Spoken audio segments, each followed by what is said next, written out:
யோபு 19ஆம் அதிகாரத்தை இந்த நாளிலே நாம் பார்க்க இருக்கிறோம். இந்த 18 அதிகாரத்திலும் நாம் அநேக காரியங்களை கற்று வந்திருக்கிறோம்.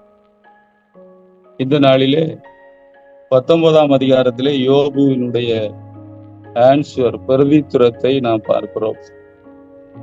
பொதுவாக இந்த உலகத்திலே அதிகமாக தவறாக புரிந்து கொண்ட ஒரு புஸ்தகம் யோபு புஸ்தகம். தவறாக அதிகமாக புரிந்து கொண்ட ஒரு புஸ்தகம். தேவனை குறித்து தவறான துர்ப்பிரச்சாரத்திற்கு பயன்படுத்தப்படக்கூடிய ஒரு புஸ்தகமாக இது இன்று வரைக்கும் இருக்கிறது. ஏனென்றால் இது பைபிள் இருக்கிறதுனால அநேக காரியங்களை நாம் தவறாக புரிந்து கொள்வதற்கு இது ஏதுவாக மாறிவிடுகிறது. காலை வேளையிலே நம்முடைய மைண்ட்ல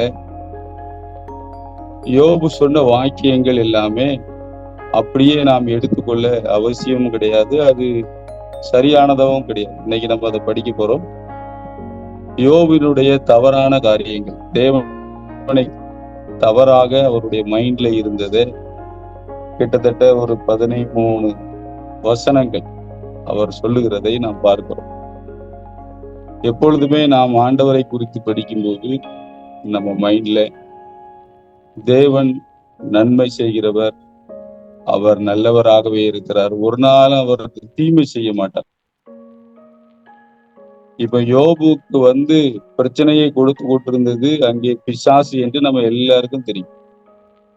கர்த்தர் கொடுத்தார், அது கரெக்டு. ஆனா கர்த்தர் அங்க எடுக்கல. ஆனா அவன் அப்படி சொன்னான். அநேக பிரசங்கங்கள் கர்த்தர் எடுத்தார் என்று சொல்லியே நம்ம மைண்ட் செட்ல கர்த்தர் எடுப்பார் அப்படிங்கிற ஒரு காரியத்தை உள்ள கிடக்கு. அது ஒரு சகதி, அதை நம்ம வெளியெடுக்கணும். ஒரு நாளும் கர்த்தர் நமக்கு தீமை செய்கிற தேவன் கிடையாது. தேவனை குறித்து தவறான காரியங்களை இங்கே அவர் பதிவு செய்கிறதை நாம் பார்க்கலாம். நீங்கள் பார்ப்பீர்கள் என்றால் 6வது வசனத்திலே தேவன் என்னை கவிழ்த்து தம்முடைய வலை என் மேல் வீசினார் என்றார். ஆண்டவர் அவரை கவிழ்க்கல, பிசாசுதான் கவிழ்த்தார். இவர் தவறாக சொல்லுகிறார். ஆனால் இதை ஆண்டவர் அந்த 40ஆம் அதிகாரத்துக்கு பிறகு யோபு பேசினதை குறித்து ரொம்ப பெருசா ஒண்ணும் சொல்லல. ஏன் அப்படின்னா அவன் வேதனையில பேசினதுனால, அறியாமையில பேசினதுனால ஆண்டவர் அதை முடிக்கிறார். இப்ப பிரச்சனை என்னன்னா, இதை நம்ம வச்சுக்கிட்டு நம்மள ஆண்டவர் இப்படி பண்றாரு அப்படின்னு நினைக்கிறோம். தப்பு. இங்கே பார்க்கிறோம், அவர் அவருடைய வலையை என் மேல வீசினார் அப்படின்னு சொல்றார். அப்படி கிடையாது. ஆண்டவர் ஒரு நாளும் அப்படி பட்டுகிற ஆண்டவர் கிடையாது. 8ஆம் வசனத்துல நீங்க பாத்தீங்கன்னா, நான் கடந்து போகாதபடிக்கு அவர் என் பாதையை வேலியடித்து என் வழியை இருளாக்கி விட்டார். ஒரு நாளும் ஆண்டவர் நம்முடைய பாதையை இருளாக்க மாட்டார். அவர் எப்போதுமே வெளிச்சம் தான். God is light. தேவன் வெளிச்சமா இருக்கிறார். யோபுவின் தவறான அந்த கண்ணோட்டம், அவர் என்னுடைய பாதையை கீழாக்கி விட்டார். திரும்ப சொல்றாரு 9ஆம் வசனத்துல, என்னிலிருந்து என் மகிமையை அவர் உரிந்து கொண்டு என் சிரசின் கிரீடத்தை எடுத்து போட்டார்.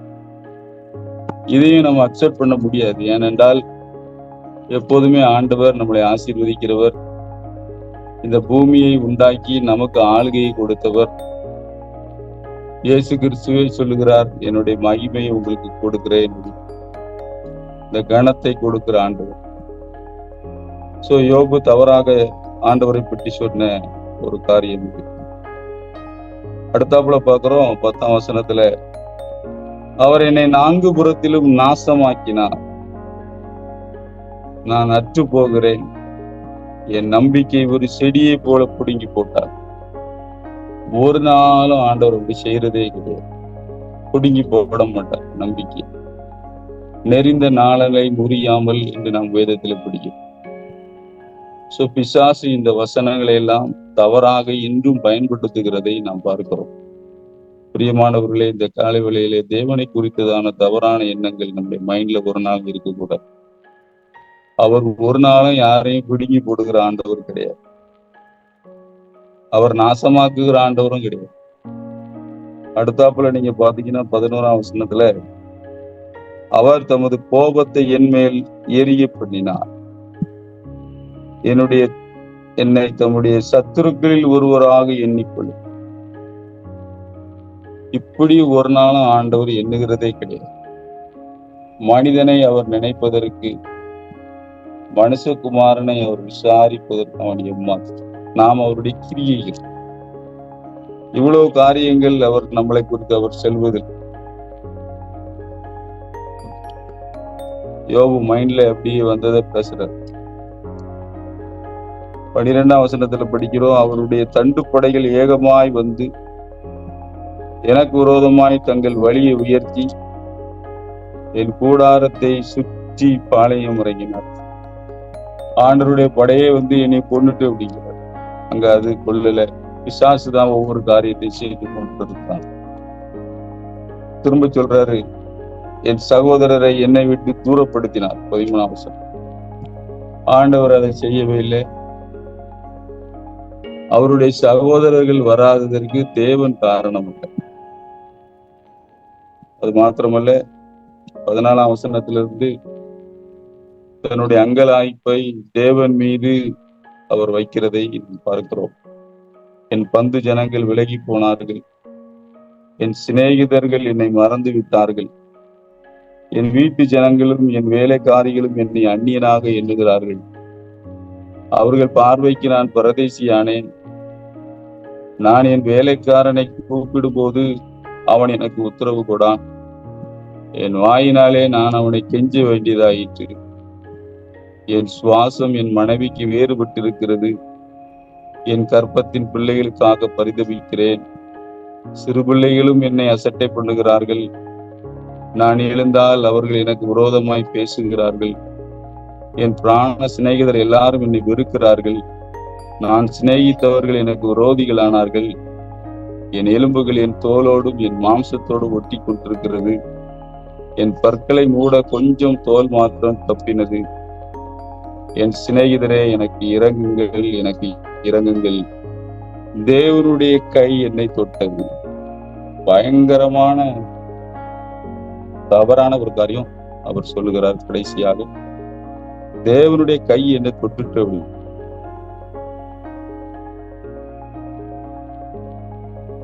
அவனுக்கு வியாதியை கொடுத்தது தேவன் அல்ல என்பது நமக்கு எல்லாருக்கும் தெரியும். இதுல இருந்து நம்ம ஒரு காரியத்தை தெரிஞ்சுக்கிடணும். பைபிளை இன்டர்பிரட் பண்ணும்போது, வேதத்தை வியாக்கியானப்படுத்தும் போது, பைபிள்ல இருக்கிறதுனால அதை அப்படியே நம்ம எடுக்க முடியாது. இங்க யோபு சொல்லுகிற காரியங்களை நம்ம எடுக்கவே முடியாது. ஒரு நாளும் தேவன் வந்து யாருக்கும் தீமையை செய்ய மாட்டார். இது ஒரு தவறான இறை. வியாதியை கொடுப்பது தேவன் அல்ல, அதுக்கு பின்னாடி இருக்கிறது பிசாசு.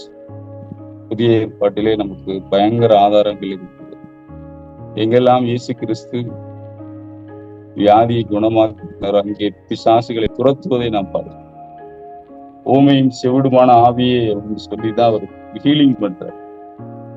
18 வருஷம் பூனியாயிருந்த ஒரு அம்மாவை சோகப்படுத்தும் போதும் அப்படிதான் செய்யறோம். அநேக இடங்கள்ல நம்ம அதை பார்க்கிறோம். இன்னைக்கும் இந்த வியாதிக்கு காரணம் அது ஒரு பிசாசினுடைய கிரியைகளா இருக்குது. திருடவும் கொல்லவும் அழிக்கவுமே வருகிறான் என்று வேறொன்றுக்கு வர. இந்த மைண்ட் செட்டு ஊழியத்தில் இருக்கிற நம்ம எல்லாருக்கும் எப்போதும் இருக்கணும். தேவனை குறித்து எப்போதுமே God is good always. தேவன் நல்லவராகவே இருக்கிறார். அவர் ஒரு நாளும் தீமை செய்ய மாட்டார் என்கிற அந்த விசுவாசமும் அந்த ஒரு மைண்ட் செட்டும் நமக்குள்ள எப்போதும் இருக்கு. யோபுக்கு கடைசியில அப்படி வந்துச்சு. கடைசியில சொல்லுவாரு, நான் தெரியாம அழைப்பிட்டேன் அப்படின்னு. மன்னிப்பு கேட்பார் ஆண்டவர்கிட்ட. ஆண்டவரே, உண்மை பற்றி நான் தெரியாம நிறைய பேசிட்டேன் அப்படி, டெலிட் பண்ணிருங்க அப்படிங்கிறார். ஆனா அது பைபிள்ல இருக்கிறதுனால நம்ம எல்லாரும் இதை படிச்சுட்டு ஆண்டவர் யோபு சோதிச்சாருன்னு பிரசங்கம் பண்ணியே பல வருஷங்களை அநேகர் வந்து டீவியேட் ஆகிறதுக்கு இந்த புக்கு காரணம். இதே அதிகாரத்துல இன்னொரு 5-6 வசனம். இது நாம் பின்பற்றக்கூடிய ஒரு நல்ல வசனங்கள். யோபினுடைய வார்த்தை, யோபுக்கு இருந்த விசுவாசத்தை குறித்து நமக்கு எப்படி, இதை நாம் 100% அப்படியே பின்பற்றலாம். நீங்க 23ஆம் வசனத்திலிருந்து அவர் சொல்லுகிற வசனங்களை நாம் பார்க்கலாம். 23, நான் இப்பொழுது சொல்லும் வார்த்தைகள் எழுதப்பட்டால் நலமாயிருக்கும், அவைகள் ஒரு புஸ்தகத்திலே வரையப்பட்டு அல்லது என்றென்றைக்கும் நிலைக்க அவைகள் கருங்களிலே உளிவெட்டாக ஈய எழுத்தால் பதித்தால் நலமாயிருக்கும். அந்த காலத்துல ரெக்கார்டு அல்லது ஹிஸ்டரி எழுதுறது புக்ல எழுதுவாங்க, இல்லைன்னா பெரிய கல்வெட்டுல மலையில பேர்த்து ஈயத்தால எழுதுவாங்க. யோசுவா அப்படி எழுதுகிறத நம்ம பார்த்தோம், கானான் குலங்கள் 5 பேரும். இப்போ யோபு வாழ்ந்த காலம் கிட்டத்தட்ட ஆபிரகாம் ஈசாக்கு காலம் அப்படிங்கிறதுனால அவர் என்ன சொல்றாருன்னா, நான் சொல்றத ஒரு புஸ்தகத்துல எழுதணும் அல்லது ஒரு ஈய எழுத்தாள இதை எழுதணும் அப்படின்னு சொல்லிட்டு என்ன மேட்டர் சொல்றாரு அப்படின்னா, 25வது வசனத்தை பார்த்தீங்கன்னா, என் மீட்பர் உயிரோடு இருக்கிறார், அவர் கடைசி நாளில் பூமியின் மேல் நிற்பார் என்று நான் அறிந்திருக்கிறேன். திருத்துவத்தை குறித்ததான ஒரு வெளிப்பாடு, ரெவலேஷன் யோபுக்கு கிடைக்கிறதை பார்க்க இங்கே என் மீட்பர் என்று சொல்லுகிறார். மீட்பர் என்று சொல்லும் போது ரிடீமர், இரட்சகர் இயேசு கிறிஸ்துவை அங்கே சொல்கிறார். யோபு புஸ்தகம் நமக்கு திருத்துவத்தை அழகாக சொல்லி காட்டுகிறது. யோபுவினுடைய ஒரு அங்கலாய்ப்பு என்னவென்றால், எனக்காக தேவனிடத்தில் மத்தியஸ்தம் பண்ணுகிற யாராவது உண்டா என்று அவர் அங்கலாய்க்கிறதை நாம் பார்க்கிறோம். ஆனால் புதிய ஏற்பாட்டு காலத்தில் வாழ்கிற நமக்கும் தேவனுக்கும் மத்தியஸ்தராக இயேசு கிறிஸ்து இருக்கிறார் என்கிற ஒரு அறிவு நம்ம எல்லாருக்கும் ஹிஸ்டரி, சரித்திரத்தின் மூலமாகவும் வேதத்தின் மூலமாகவும் நாம் அடைகிறோம். நமக்கு மீட்பர் இருக்கிறார். மிக முக்கியமான ஒரு செய்தி, யோபு புக்ல நம்ம படிக்க வேண்டிய ஒரு செய்தி. இப்படிப்பட்ட ஒரு விசுவாசம் நமக்கு பொழுது விட்டு எரியும். மீட்பர் மாத்திரமல்ல, அவர் லைவ்ல இருக்கிறார், உயிரோடு இருக்கிறார். இதுதான் அவருடைய விசுவாசம். என்னெல்லாமோ புலம்புறாரு, ஆனா அவருடைய இருதயத்துக்குள்ள இந்த ஒரு ஃபெய்த் இருக்கு. இது ஆண்டவருக்கு ரொம்ப பிடிக்கும். என் மீட்பர் உயிரோடு இருக்கிறார் மாத்திரமல்ல, இயேசு கிறிஸ்துவினருடைய 2ஆம் வருகையை பேசுற, அவர் கடைசி நாளிலே பூமியின் மேல் நிற்பார் என்று நான் அறிந்திருக்கிறேன். அப்போ யோபு ஒரு ப்ராஃபட்டாக இருக்கிறோம், தீர்க்கதரிசியாக இருக்கிறோம். இதெல்லாம் நாம் ஏன் சொல்லுகிறேன் என்றால், யோபு தவறாகவும் பேசுகிறார், அதே நேரத்துல மிகச் சரியாக சில காரியங்களை சொல்லும். இதை நாம் பகுத்து படிக்க வேண்டும். இந்த வசனத்துல மாத்திரமில்லை, அடுத்த வசனத்துல நீங்க பாத்தீங்கன்னா, இந்த என் தோல் முதலானவைகள் அழுகி போன பின்பு நான் என் மாம்சத்தில் இருந்து தேவனை பார்ப்பேன், அவரை நானே பார்ப்பேன், அண்டிய கண்கள் அல்ல என் கண்களே அவரை காணும், இந்த வாஞ்சையால் என் உள்ளிந்திரியங்கள் எனக்குள் சோர்ந்து போகிறது, காரியத்தின் மூலம் எனக்குள் கண்டுபிடிக்கப்படுகையில் நாம் ஏன் அவனை துன்பப்படுத்துகிறோம் என்று நீங்கள் சொல்ல வேண்டியதாகுமே. யோபு ரொம்ப தெளிவா இருக்கு. இந்த பூமியிலே என் உடம்பு போனா கூட ஆண்டவரை பார்ப்பேன், அவரை தரிசிப்பேன், அவரோடு நான் வாழுவேன். அப்போ அந்த கர்த்தருடைய வீட்டிலே நான் நிலைத்திருப்பேன் என்ற தாவீதினுடைய இந்த ஃபெய்த்துக்கு யோபுவினுடைய ஃபெய்த்தும் அப்படியே கோயின்சைட் ஆகிறத பார்க்க. பிரியமானவர்களே, நம்முடைய வாழ்க்கையில இப்படிப்பட்ட விசுவாசம் நமக்கு எப்போதும் பூமிக்கு அடுத்த வாழ்க்கையை தொடர்ந்து நாம் நித்தியமாக ஆண்டவரோடு இருக்க போகிறோம். இந்த ஒரு செய்தியை யோபு இந்த அதிகாரத்திலே சொல்வதை நாம் பார்க்கிறோம்.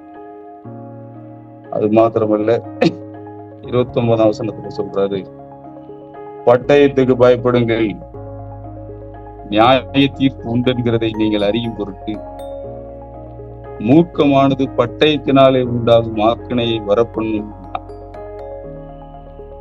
இங்கே பார்க்கிறோம், நியாய தீர்ப்பையும் அவர் சொல்லுகிறதை நாம் பார்க்கிறோம். ஜட்ஜ்மெண்ட். அப்போ ஒரு நல்ல புதிய ஏற்பாடு வெளிச்சத்துல யோபு அநேக காரியங்களை பேசுகிறதை நாம் பார்க்கிறோம். இந்த காலை வேளையிலே அநேக பிரச்சனைகள் நம்மளை சுற்றி இருக்கலாம். ஆனால் ஒரே ஒரு செய்தி நம்மளை குழந்தை விட்டு எரிய செய்யட்டும், நம்முடைய மீட்பர் உயிரோடு இருக்கிறார். என் மீட்பர் உயிரோடு இருக்கிறார். பழைய ஒரு கீர்த்தனை பாடல் உண்டு, என் மீட்பர் உயிரோடு இருக்கிறபடினால எனக்கு என்ன குறை உண்டு சொல் என் மனம், கவலைகள் போக்குவார், தண்ணீர் துடைப்பார், பயம் அதை நீக்குவார். ஒரு அருமையான பாடல். அது இந்த வசனத்துல அடிப்படையில தான் எழுதப்பட்ட பாடல். பிரியமானவர்களே, நீங்கள் இந்த நாளிலே கடந்து செல்கிற பிரச்சனைகள் எதுவாக இருந்தாலும் சரி, ஆண்டவர் உயிரோடு இருக்கிறார். அவர் நம்மளை நேசிக்கிறது மாத்திரம், நமக்காக ஜீவனையே கொடுத்த ஒரு ஆண்டவர். ஒருவேளை அது வியாதியா இருக்கலாம், இயேசுவின் நாமத்தினால அந்த வியாதி மறைந்து போகும். ஒருவேளை ஒரு பொருளாதார பிரச்சனை, பைனான்ஸ் டிஃபிகல்ட்டியா இருக்கும், இயேசுவின் நாமத்தினால அதுவும் மறைந்து. ஒருவேளை தவறாக நீங்கள் விமர்சனம் பண்ணப்பட்டு குற்றம் சாட்டப்பட்டிருக்கலாம், அதுவும் கலைந்து போகும். ஏனென்றால் நமக்காக பரிந்து பேசுகிற ஆண்டவர் நமக்கு சோர்ந்து போக வேண்டியதில்லை. நம்மளை உற்சாகப்படுத்தக்கூடிய ஒரு நல்ல வார்த்தை, நம் மீட்பர் உயிரோடு இருக்கிறார். இதைத்தான் பவுல் கலாத்தியர் 2:20 அவர் அழகா எழுதுறார், கிறிஸ்து எனக்குள்ளே பிழைத்திருக்கிறார், இனி பிழைத்திருக்கிறது நான் அல்ல, கிறிஸ்துவே என்னில் பிழை. இப்படிப்பட்ட ஒரு விசுவாசம் தான் பவுலை எல்லா பிரச்சனைகளையும் மேற்கொள்ள வைக்கும். எனக்குள்ளே கிறிஸ்து, அந்த திருத்துவ வெளிப்பாடு பார்த்தீங்கன்னா, என்னுடைய ஆவியிலே பரிசுத்த ஆவி, என் ஆன்மாவிலே கிறிஸ்து, என் சரீரம் தேவன் தங்குமா. இப்படிப்பட்ட ஒரு விசுவாசம் நம்மளை எப்பொழுதும் ஆளுகை செய்ய வேண்டும். எனவே எந்த வியாதியும் என்னை அணுக முடியாது. இயேசுவின் நாமத்தினாலே அது வெளியே போய்தான். ஏனென்றால் கிறிஸ்து எனக்குள்ளே பிழைத்திருக்கிறார்.